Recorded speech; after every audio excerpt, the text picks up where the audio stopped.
Transition. The transition is what connects the preamble to the body. Now, the preamble names the things to be claimed, the transition connects the preamble to the body, and the body defines the parts and how they work.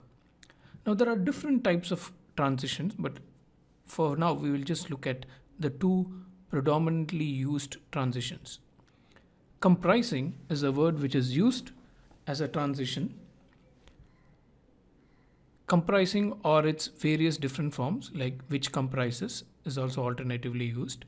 Now, this kind of a transition is what we call an open-ended transition term. Comprising, when you use comprising, it is meant that whatever follows in the body is open-ended. It is not closed in the sense that there could be other things that could be a part of the invention. Now, instead of using comprising, you could also use alternative words like including, having, containing, characterized by, characterized in that, wherein, providing. Now, most of these words takes the meaning like comprising, but there are implications for using words other than comprising, because comprising by convention has been the most preferred word because of decisions of the courts which have come defining and interpreting this particular word.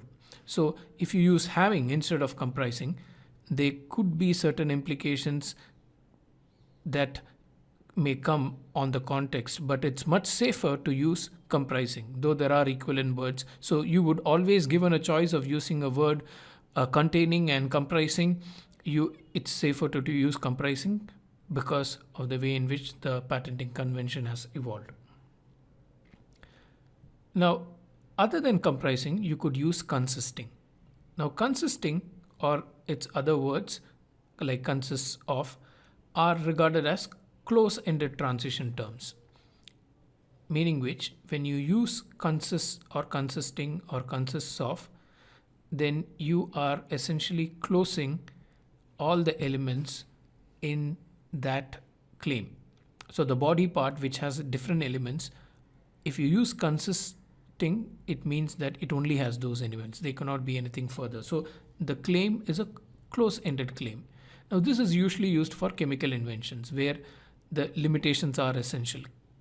Chemicals are very specific, so you need to bring in those limitations. So the word consisting or consists of or consisting of is usually used for chemical inventions.